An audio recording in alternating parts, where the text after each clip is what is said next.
آپ کی حیثیت ایک مفکر، دانشور، شاعر اور ادیب کی ہے۔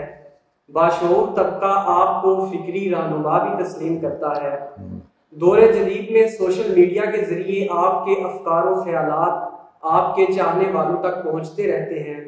بہت سے لوگ جاننا چاہتے ہیں کہ آپ کے ابتدائی ایام میں بچوں کی ذہنی نشو و نما اور اخلاقی تربیت کے کون سے پہلو بہت نمایاں تھے جو آج مفقود ہیں؟ بہت شکریہ مشاہد صاحب، یہ بہت اہم سوال آپ نے اٹھایا ہے، اور اس سوال سے یہ پتہ چلتا ہے کہ ہم نے ماضی کو حال بننے کے عمل میں کچھ مثبت عناصر کو جو ہے وہ چھوڑ دیا ہے۔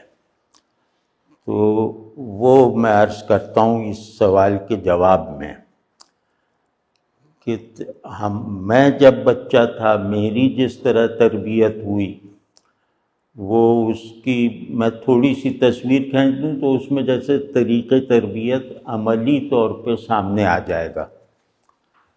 میں 4 سال کا ہوں گا تو مجھے گاؤں میں ایک اسکول میں داخل کروایا گیا، سمجھیں کچی پہلی میں۔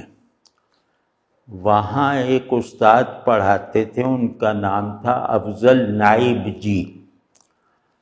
تو افضل نائب جی صاحب نے مجھے کسی بات پہ کہا کہ تم وہ بچھانے کے لیے ٹاٹ کیوں نہیں لائے؟ میں کچی زمین پہ ہی بیٹھ گیا وہاں۔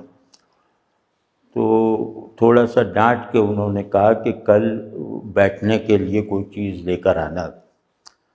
مجھے اس سے بڑا صدمہ پہنچا۔ میرے جو دادا تھے وہ ذرا بااثر آدمی تھے، مطلب بڑے لوگوں میں سمجھے جاتے تھے۔ تو میں نے گھر آ کے اپنی دادی سے ان کی شکایت کی کہ دیکھیں انہوں نے سب لڑکوں کے سامنے مجھے یہ کہہ دیا۔ میری دادی کو بھی میری محبت کی وجہ سے برا لگا۔ تو جب دادا گھر آئے تو انہوں نے دادا سے شکایت کر دی، بھئی افضل نائب جی صاحب کو آپ سمجھائیں کہ یہ آپ کا پوتا ہے۔ تو انہوں نے کہا اچھا یہ ہوا تھا؟ انہوں نے کہا ہاں۔ تو مجھے بلایا دادا نے اور کہا تم نے یہ سب بتایا ہے اپنی دادی کو؟ میں نے کہا جی، اور میں سمجھا کہ ابھی یہ افضل نائب جی صاحب کو بلوائیں گے۔ انہوں نے میرے دونوں ہاتھ پکڑے اور میرے منہ پہ بہت زور کا تماچا رسید کیا اور کہا تم جانتے ہو افضل نائب جی کون ہیں؟ افضل نائب جی کے پاؤں سے اٹھنے والی مٹی اپنے مرتبے میں مجھ سے بلند ہے، اور خبردار آئندہ اس طرح استاد کی ہو۔ تو ایک تو یہ کہ افضل نائب جی صاحب کے بارے میں مجھے بہت بعد میں پتہ چلا کہ وہ ICS تھے، لیکن وہ انہوں نے چھوڑ کر مسلمان بچوں کی پرائمری ایجوکیشن کا نظام صحیح کرنے کے لیے اپنے آپ کو وقف کر دیا تھا۔ بچوں کی تعلیم کی ایک پوری تحریک کم از کم UP بھر میں انہوں نے چلائی، دیہات میں، کہ بچے تعلیم کے لیے جیسے تعلیم کے لیے پوری طرح کوالیفائی کر جائیں اور ان کی پرسیپشن اور ان کے مقاصد زندگی متعین ہو جائیں بچپن سے ہی۔ تو جب یہ معلوم ہوا تو ظاہر ہے کہ اب آپ یہ سمجھیں کہ ہماری تربیت کا ایک حصہ یہ ہے 4 برس کی عمر میں۔ پھر یہ کہ میرے دادا جو تھے وہ بہت کتابیں تھیں ان کی، تو میں کتابوں میں بعض مرتبہ گھس جاتا تھا اندر وہ ایک۔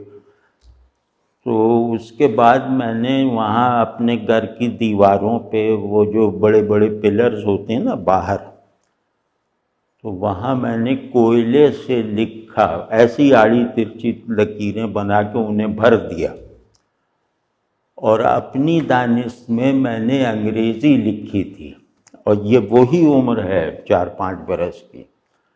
تو وہ قلعی بھی نئی ہوئی تھی، سفید بالکل، اور وہ اس پہ میں نے یہ کارروائی کی۔ تو سب گھبرا گئے کہ اب پتہ نہیں دادا کیا کہتے ہیں، کیونکہ وہیں ان کی بیٹھک تھی۔ تو جب انہوں نے دیکھا تو مجھے بلوایا، میں بہت ڈر گیا۔ تو انہوں نے کہا یہ تم نے کیا لکھا ہے؟ تو میں نے کہا میں نے انگریزی لکھی ہے۔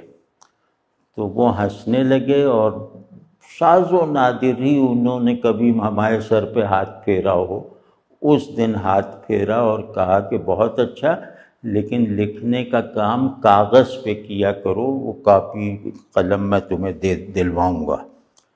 اب یہ تربیت کے جو دو مظاہرے میرے سامنے ہوئے، اور بالکل بچپن میں، تو انہوں نے جیسے میری شخصیت کے بنانے میں سنگ بنیاد کا کام کیا۔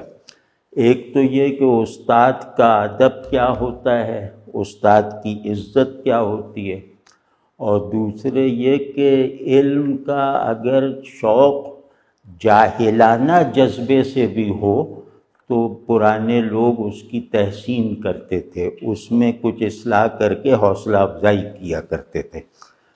پھر اسی عمر کے مطلب سمجھیں کہ 7-8 برس کا ہوا تو میرے دادا کے ایک بھائی تھے، سگے بھائی چھوٹے، علی ظہیر صاحب عثمانی، تو وہ بہت درویش آدمی تھے، اور ان کی شخصیت میں بہت بڑی بڑی چیزیں جمع تھیں۔ مثال طور پہ وہ آل انڈیا ہاکی ٹیم کے پلیئر تھے، اور ایک طرف یہ تھے، دوسری طرف یہ کہ تقریباً بڑی مشرقی زبانیں جانتے تھے، یعنی انگریزی کے علاوہ وہ سنسکرت بھی جانتے تھے، عربی، فارسی، یہ سب، اور درویش آدمی تھے، بالکل دنیا سے بے رغبت، اور شاعر بھی تھے، اصغر گونڈوی کے شاگرد بھی تھے، باقاعدہ شاعری کرتے تھے۔ تو یہ جو ہیں، میں ان کے گھر میں ان کی کشش کی وجہ سے زیادہ رہتا تھا، اپنے گھر میں کم رہتا تھا۔ وہ کشش یہ تھی کہ یہ مجھے بٹھا کے مجھے اوپر ایک ان کا حجرہ تھا نماز وغیرہ یا تہجد وغیرہ پڑھنے کا، بالکل لپی ہوئی مٹی کا فرش تھا، تو وہ مجھے اس میں بٹھا کے عجیب عجیب اسرار کی، روحانی حقائق وغیرہ کی باتیں کرتے تھے، اور کہتے تھے کہ تمہارے اندر میں منتقل کر رہا ہوں۔ اب میرے 6 برس عمر ہوگی، اب میرے کچھ سمجھ میں نہیں آتی تھی، بلکہ انہوں نے کہا کہ تمہارا نام اب میں رکھ رہا ہوں جاوید سرمدی، سرمدی میرا نام بھی انہوں نے تجویز کر دیا۔ تو وہ اس وقت مجھے بس اتنا محسوس ہوتا تھا کہ میرے لیے یہ سب سے زیادہ پرکشش آدمی ہے۔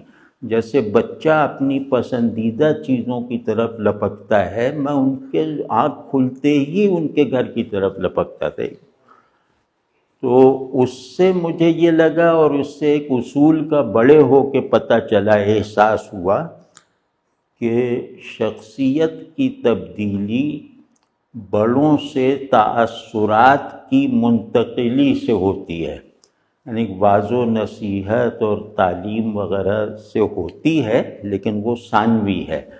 جو آپ کی تربیت کے جس مقصد کے لیے آپ کی تربیت کی جا رہی ہے، اس مقصد سے محبت آپ کے قلب میں اتار دیتا ہے آپ کا ایسا بڑا، جو احوال کو اپنی سچائی کی وجہ سے آپ میں منتقل کرنے کے لائق ہو۔ کوئی بھی سچا آدمی اپنے احوال کو دوسروں میں منتقل کر سکتا ہے، اسی وجہ سے اچھی صحبت کی تاکید ہے۔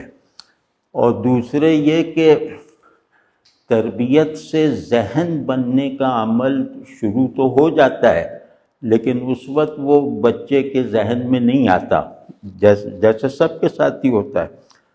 تو وہ تربیت اس طرح یہ لوگ کیا کرتے تھے، یعنی کم از کم مجھے جو تجربہ ہے وہ یہ کہ آپ کی شخصیت، آپ کی نفسیات میں جو ہے وہ کچھ خصائص پیدا ہو جائیں۔ خصائص کا مطلب کہ عارفانہ خصائص، علم سے محبت کی خصوصیت، عاشقانہ اوصاف، یہ میلانات پیدا ہو جائیں، تو وہ لوگ بہت ہی بصیرت اور فراست سے آپ کے لیے بڑی باتوں کی قبولیت کا مزاج پیدا کر دیتے تھے۔ تو مجھے اچھی طرح یاد ہے کہ مجھے بہت سے شعر یاد ہو جاتے تھے، کیونکہ ماحول ایسا تھا، تو میں انہیں بالکل نہیں سمجھتا تھا، لیکن وہ مجھے اچھے لگتے تھے۔ یہ جو چیزیں ہیں کہ آدمی ان آئیڈیلز کو جن کو حاصل کرنے کے لیے آئندہ زندگی میں ذہن کو مصروف رکھتا ہے، وہ آئیڈیلز آپ کو ذہن میں آنے سے پہلے اپنا ذائقہ چکھوا دیتے ہیں۔ وہ ایسے بڑے لوگ تھے۔ اور جو جیسے اگر ہم کہیں کہ جو چلن کیا تھا، نصیحت کیا تھی، کن چیزوں کو کی پابندی کی تلقین اور نگرانی کی جاتی تھی، ان میں تھا کہ بڑوں کا ادب، چھوٹوں پر شفقت، اور ماں باپ، بھائی بہنوں اور رشتوں سے ایسی محبت جو آپ کو ایثار پر، ان کے لیے قربانی دینے پر اکساتی رہے۔ اور پھر استاد سے محبت اور احترام خوف کے غلبے کے ساتھ، یعنی استاد سے ڈر لگتا ہے اس کی محبت کو کم کیے بغیر۔